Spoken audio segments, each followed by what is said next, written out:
سلطان محمد نے قسطنطنیہ پر حملہ کرنے سے پہلے شاہ قسطنطین کو خط لکھا کہ وہ قسطنطنیہ مسلمانوں کے حوالے کر دے تاکہ جنگ ہونے کی صورت میں مخلوق خدا کی خون ریزی سے بچا جا سکے۔ انہوں نے خط میں یہ لکھا، اگر تم قسطنطنیہ میرے حوالے کر دو گے تو کسی کو کسی طرح کی تکلیف اور اذیت نہیں ہوگی۔ جو شہر میں رہنا چاہیں گے انہیں ہر طرح کی آزادی ہوگی، اور جو شہر سے جانا چاہیں گے تو ان پر بھی کسی قسم کی اپنی مرضی مسلط نہیں کی جائے گی۔ شاہ قسطنطین نے شہر سلطان کے حوالے کرنے سے انکار کر دیا۔ اس پر سلطان نے پرعزم لہجے میں کہا، ان قریب قسطنطنیہ میرا تخت ہوگا یا پھر اس میں میری قبر ہوگی۔ جب سلطان محمد کو یہ یقین ہو گئے کہ بازنطینی بادشاہ قسطنطنیہ ان کے حوالے نہیں کرے گا تو انہوں نے ان کے خلاف جنگ کی تیاری کا حکم دے دیا۔ دوستوں، یہ شہر کوئی عام سیکیورٹی نہیں رکھتا تھا، بلکہ یہ ایک ناقابل شکست شہر تھا۔ اس کے 3 اطراف سمندر تھا۔ شمال میں گولڈن ہارن یعنی شاخیں زریں کی خلیج واقع تھی، جو ابنائے باسفورس کے ساتھ بطور شاخ قسطنطنیہ کے ساتھ کئی میل اندر تک جاتی تھی۔ اس خلیج کی شکل سینگ نما تھی، دھوپ میں اس کے پانی کا رنگ سنہرا ہو جاتا تھا، اسی لیے اسے گولڈن ہارن یعنی سنہرا سینگ یا شاخ زریں کہا جاتا تھا۔ سمندری راستے کے ذریعے قسطنطنیہ کی بندرگاہ تک پہنچنے کے لیے گولڈن ہارن سے گزرنا پڑتا تھا۔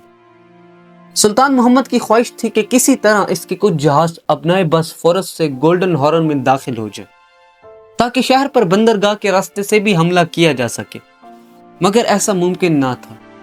اہل قسطنطنیہ نے گولڈن ہارن کے دہانے پر آہنی زنجیر باندھ رکھی تھی۔ یہ زنجیر بذات خود انجینئرنگ کی شاہکار تھی اور حملہ آور بحری قوت کو روکنے کے لیے قسطنطنیہ میں ڈھالی گئی تھی۔ یہ زنجیر آج بھی ماضی کی باقیات کے طور پر محفوظ ہے۔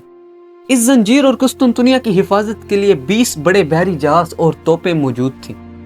قسطنطنیہ کے جنوب میں بحیرہ مرمرہ ہے، یہاں سے بھی حملہ کرنا ممکن نہ تھا کیونکہ اس سمندر میں ہمہ وقت تلاطم رہتا ہے، جو بحری جہازوں سے حملہ آور کے لیے انتہائی نامناسب تھا۔ لے دے کہ قسطنطنیہ پر بڑی فوج کا حملہ صرف مشرق سے ممکن تھا کیونکہ یہی حصہ خشکی کا شکار تھا۔ زمینی افواج اسی طرف سے حملہ کر سکتی تھی، لیکن یہ حصہ حد سے زیادہ مضبوط تھا۔ شہر کے خشکی والے حصے کی طرف 4 میل لمبی اور 60 فٹ چوڑی مضبوط فصیل تھی، جس پر 170 فٹ طویل 9 برج بنے ہوئے تھے۔ بڑی فصیل کی اونچائی 60 فٹ تھی۔ بڑی فصیل کے باہر ایک اور فصیل بنی ہوئی تھی۔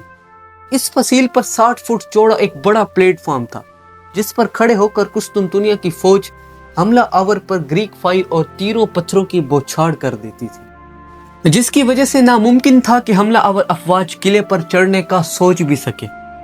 اس فصیل کے بعد ایک اور چھوٹی فصیل تھی، جس کے آگے 50 فٹ چوڑی اور 20 فٹ گہری خندق تھی۔ اس میں زیر زمین بچھے پائپوں کے ذریعے ضرورت کے وقت پانی چھوڑ دیا جاتا تھا۔ اس کو پار کر کے پہلی فصیل تک پہنچنا ہی ناممکن تھا کہ دوسری اور تیسری فصیل تک پہنچا جائے۔ ان دیواروں سے ٹکرا کر لاکھوں کی فوج ختم ہو جایا کرتی تھی۔ ان 3 مضبوط اور چوڑی دیواروں اور پانی سے بھری خندق نے قسطنطنیہ کو 1000 برس سے ناقابل شکست بنا رکھا تھا۔ ادھر دوسری طرف سلطان محمد نے تخت نشین ہوتے ہی قسطنطنیہ پر حملہ کرنے کے لیے 2 سال تک تیاریاں کی تھیں۔ اس کے لیے انہوں نے اپنے تمام دشمنوں کا خطرہ ختم کیا، امیر کرمانیہ سے صلح کر لی، چند بغاوتیں تھیں ان کو بھی ختم کیا، اور 3 سال کے ایگریمنٹ سے ہونیاڈس سے بھی صلح کر لی۔ یوں سلطان محمد کو اطمینان ہو گیا کہ اب وہ سکون سے قسطنطنیہ پر توجہ دے سکیں گے۔ اس کے بعد سلطان محمد نے قسطنطنیہ سے تقریباً 5 میل دور ابنائے باسفورس کے ساحل پر ایک قلعہ تعمیر کروانا شروع کیا، اور موسم سرما سے پہلے 4.5 ماہ کے انتہائی مختصر عرصے میں یہ مضبوط قلعہ سر اٹھائے آسمان سے باتیں کر رہا تھا۔ سلطان نے قلعہ میں توپیں لگا کر 400 سپاہی تعینات کر دیے۔ تاریخ اس قلعے کو رومیلی حصار قلعہ یعنی رومیلی حصاری فورٹریس کے نام سے یاد کرتی ہے۔ یہ قلعہ اپنی شان و شوکت کے ساتھ آج بھی قائم ہے اور سیاحوں کی نگاہوں کا مرکز ہے۔ اس قلعہ کی تعمیر کے دوران شاہ قسطنطین سمجھ چکا تھا کہ یہ ساری تیاری قسطنطنیہ پر حملہ کرنے کے لیے ہو رہی تھی، اسی لیے اس نے قلعے کی تعمیر کے خلاف احتجاج کیا اور عثمانی لشکر سے چھوٹی موٹی جھڑپیں بھی کی اور بالآخر خوف زدہ ہو کر قسطنطنیہ کے دروازے بند کر کے بیٹھ گیا۔ ابنائے باسفورس کے دوسرے کنارے پر رومیلی قلعہ کے عین سامنے ایک اور قلعہ بھی موجود تھا۔ یہ قلعہ سلطان محمد کے پردادا بایزید اول نے تعمیر کروایا تھا۔ اس قلعے کا نام اناڈو حصاری تھا۔ یہ قلعہ بھی آج تک موجود ہے۔ اس قلعے میں بھی توپیں لگا کر سپاہی تعینات کر دیے گئے۔ ابنائے باسفورس اب عثمانیوں کے قبضے میں تھا۔ ان دونوں قلعوں کے درمیان موجود نصف میل چوڑے ابنائے باسفورس سے کوئی بحری جہاز سلطان محمد کی اجازت کے بغیر نہیں گزر سکتا تھا۔ اب بحر اسود کے راستے سے یورپ کے عیسائی ممالک قسطنطنیہ کی مدد کو نہیں آ سکتے تھے۔ اس طرف سے مطمئن ہو کر سلطان نے باقی تیاریوں پر توجہ دینا شروع کر دی۔ قسطنطنیہ کی فصیل پر چڑھنے کے لیے سلطان نے لکڑی کے بلند و بالا مینار بنوائے۔ یہ مینار قسطنطنیہ کی فصیل کی اونچائی کے برابر تھے۔ ان کے نیچے چلنے کے لیے پہیے نصب کیے گئے اور اوپر سپاہیوں کے بیٹھنے کی جگہ بنائی گئی۔ ان میناروں کا مقصد قلعے کی فصیلیں سر کرنا اور خندق عبور کرنا تھا۔ سلطان محمد نے سلطنت عثمانیہ کے دارالحکومت ادرنہ میں 2.5 لاکھ فوج اکٹھی کی۔ یہ اس دور کے لحاظ سے مختلف اقوام کے لشکروں کی نسبت ایک بہت بڑا لشکر تھا۔ انہوں نے اس لشکر کی تربیت کرنے میں کوئی کسر نہ چھوڑی۔ انہیں طرح طرح کے سپاہیانہ فنون کی تعلیم دی اور انواع و اقسام کے اسلحے کا بندوبست کیا گیا جو انہیں آنے والی جہادی کارروائی کا اہل بنا سکتا تھا۔ لیکن صرف فوج کی تعداد ہی قسطنطنیہ کو فتح نہیں کر سکتی تھی، اس کے لیے مزید انتظامات بھی ضروری تھے۔ قسطنطنیہ کی فصیل کی مضبوطی کا سلطان کو بخوبی علم تھا۔ انہیں اندازہ تھا کہ روایتی ہتھیاروں سے اس قلعے کی تسخیر ناممکن تھی۔ شہر کو فتح کرنے کے لیے ضروری تھا کہ فصیل کی دیواروں پر تسلسل سے گولہ باری کی جائے۔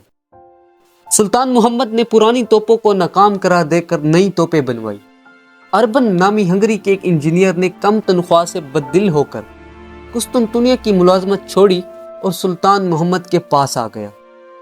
قسطنطنیہ چھوڑنے سے پہلے اس نے شہر کا تفصیلی معائنہ کیا اور شہر کی تمام کمزوریاں نوٹ کی اور سلطان محمد کو پیش کر دی۔ سلطان کے لیے یہ غیبی مدد تھی۔ سلطان کے ذہن میں جو نئی توپوں کا خاکہ تھا، اربن نے اسے عملی جامہ پہنانے کا وعدہ کر لیا۔ چنانچہ سلطان نے منہ مانگی قیمت سے بھی 4 گنا زیادہ معاوضے پر اربان کو ملازم رکھ لیا۔ اربن نے ایک شاندار توپ بنا کر دی جس کا گولہ 2.5 فٹ کا تھا۔ اس کے علاوہ اس نے چھوٹی توپیں بھی بنا کر دی جو تیزی سے گولے برسا سکتی تھی۔